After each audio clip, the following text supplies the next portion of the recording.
Assalamu alaikum, children. I hope you are all fine, enjoying your vacation as well as doing your homework, whatever is being given to you. Today we will begin with lesson number 4 of class 9, and actually I had told you earlier that all the blanks and MCQs that I had to give you for lesson number 1 and 2, I am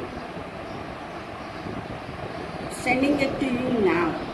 All you have to do is copy it down in your register. Is that clear? Alright. Now we go on to the next lesson. Okay, children, we are going to read a poem today, The Name Tree. Let's first read the background of the poetess. This poem was written by Mrs. Elsa Kazi, the German wife of Allama I. Kazi, the late Vice Chancellor of the University of Sindh. Late means one who has expired. She was born at Weimar in Germany. She met Allama I. Kazi in 1907 in London, and in 1910 was married to him. They came to Sindh in 1911, where she spent the rest of her life visiting Europe now and again. Now and again means from time to time. She wrote poems in German and English and also helped her husband in writing his book, Brown Girl in Search of God.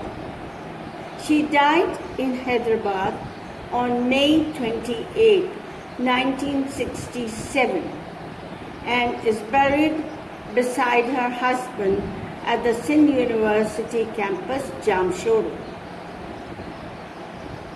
Now, let me tell you, children, before I start reading the poem to you, the poem is very, very interesting, but the focus is on a very common scene, which practically all of us see on our way to any place.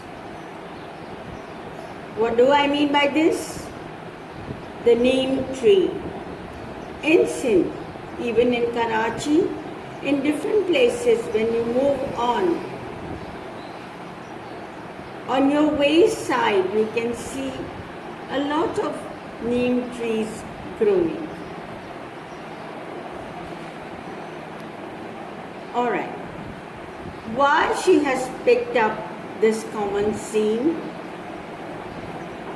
Although it's a common scene, but it carries a lot of meaning and a great message to the readers.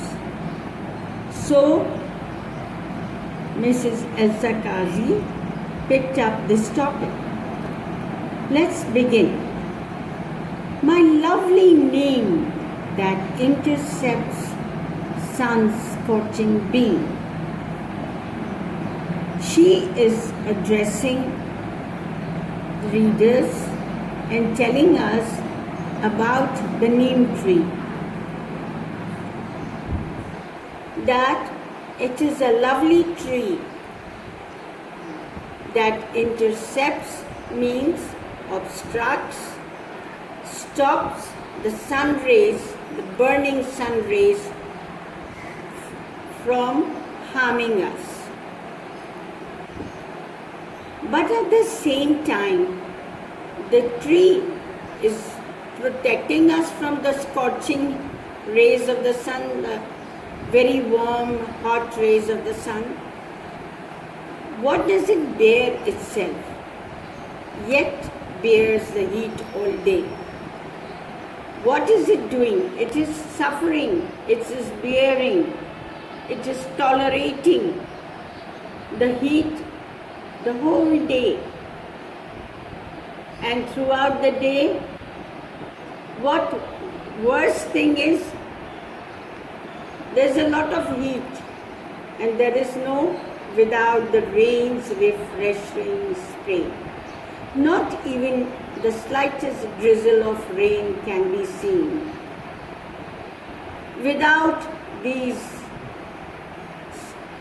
rain's refreshing spray, it still goes on tolerating and facing the sunlight the whole day.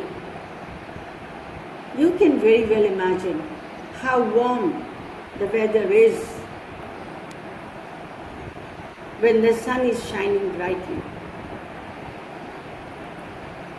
Then she is addressing the tree and saying, thou means you. She is addressing the tree and saying, you charms the wanderers woo away.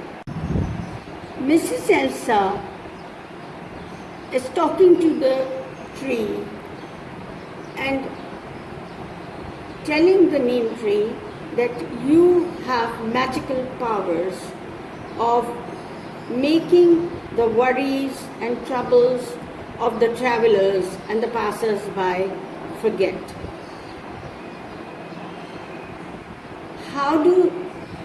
How does it happen? It happens when the passers-by are tired, exhausted. They can go and sit under the soothing shade of the tree. That is why it says, thou charms the wanderers woo away with soothing shade. This is one of the qualities of the neem tree. Then she further says, how strong you are, how unafraid, how green thy leaves, in spite of all the midday flames that burning fall upon thy unprotected head. All these 4 lines are closely connected to convey one very strong message. Here she says that in giving all the comfort, a soothing shade, and the troubles are over of the travelers and the passers-by. Because the neem tree is strong and not afraid of anything. Despite so much of heat, its leaves remain green all the time. Although the midday heat, midday heat, which act like flames because they're so hot. On midday, the sun is right on top of our head and it is the hottest time of the day. The midday flames that burning fall, they fall upon your unprotected head.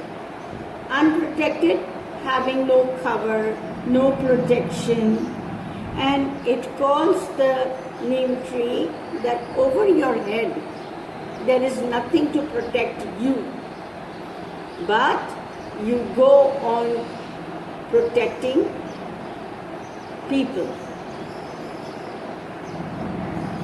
Then she comes to another point where she is asking a question to us.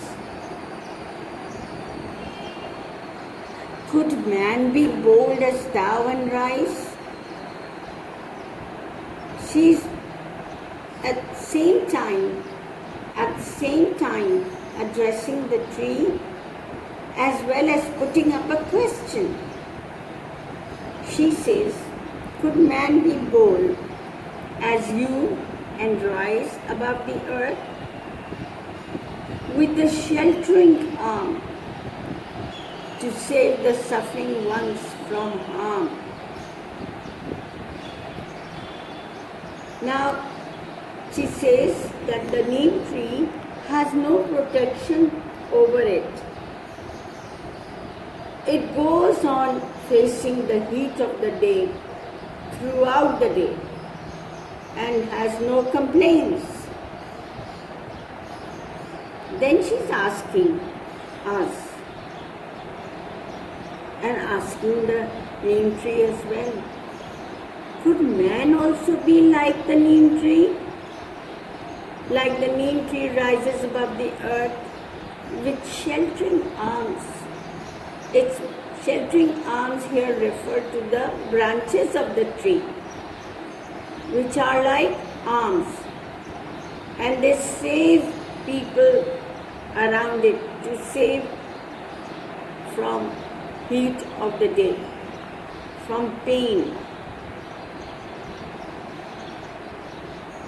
I hope this much is clear to all of you. Now we are coming to the last part of the poem, where she continues to tell us, what have we got to do for the other fellow beings? We must, just like the neem tree, we must try to save the sufferers from difficulties, from harm, from sorrows, from poverty when you have no money, and vice, bad acts. How can we do that?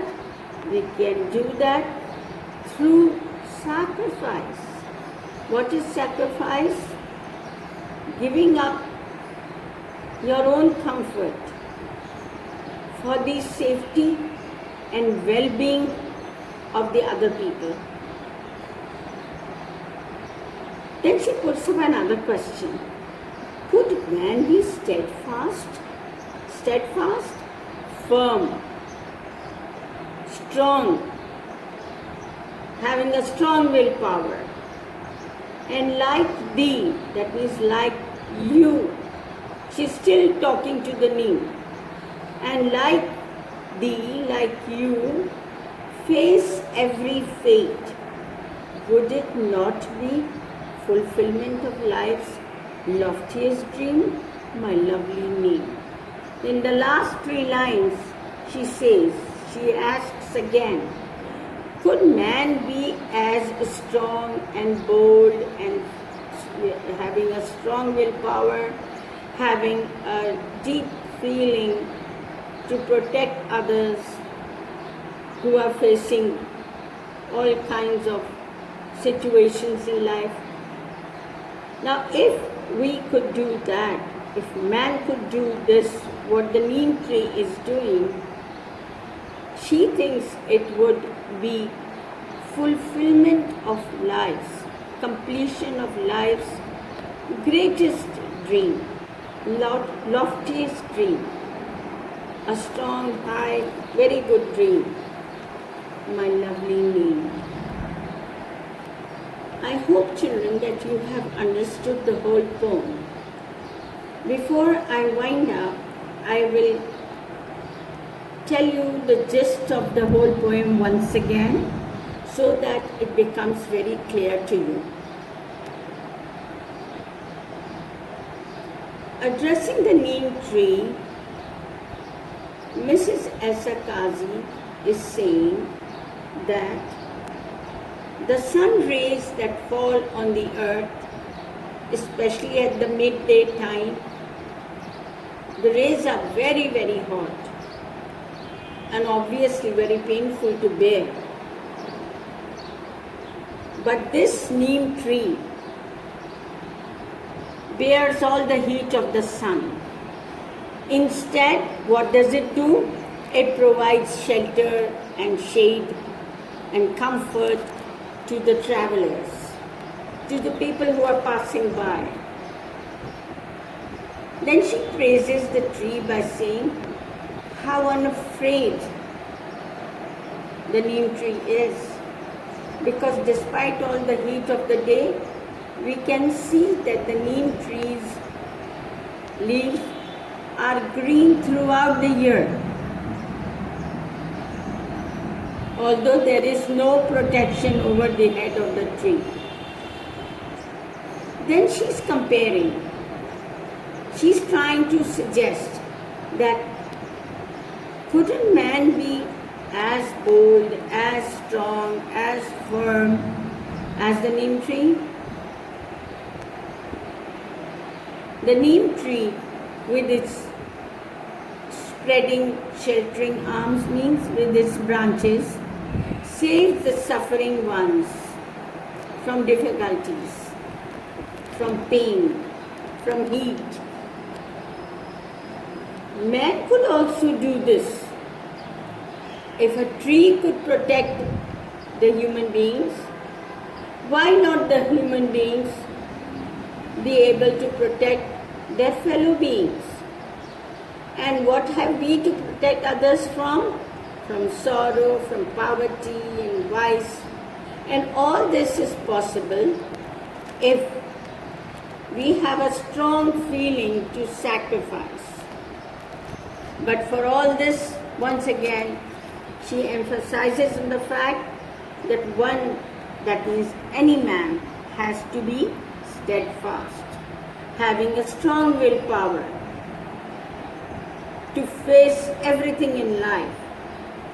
And if a man is able to do this, she thinks that would be the greatest fulfillment of the greatest dream. Then she calls once again the name as my lovely name. Now children, let's go on to the written work. First of all, I want you to take down all the question and answers. This is page 1, 2,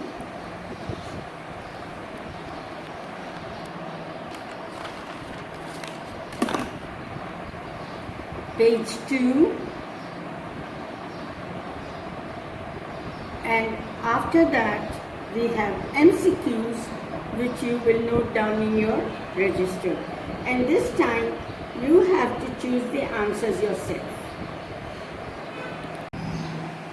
Alright children, we are going to begin the next lesson, Mohenjo-daro.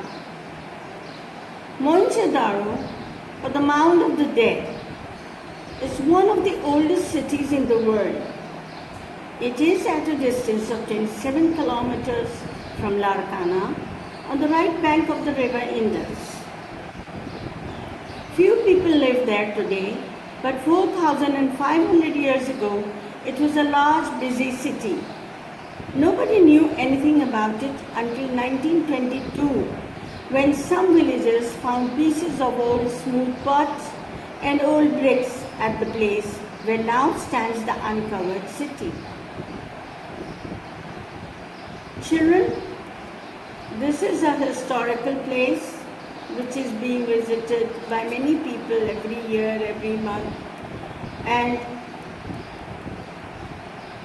these were discovered, these ruins of Mohenjo-daro were discovered in 1922.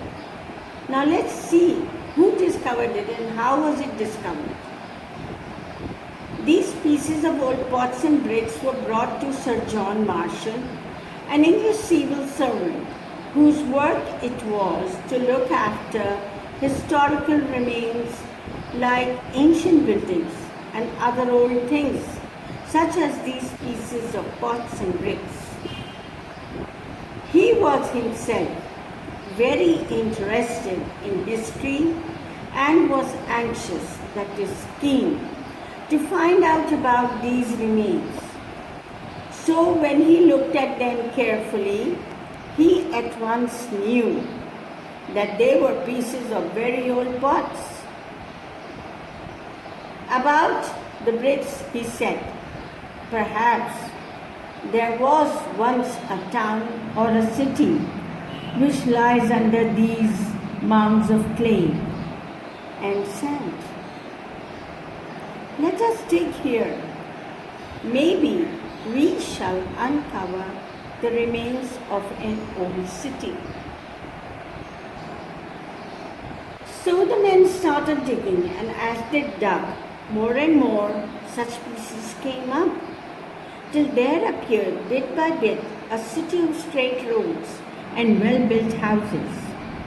You can imagine how surprised and excited the people were when they saw all this coming up from what they had so far taken to be only mounds of clay and sand.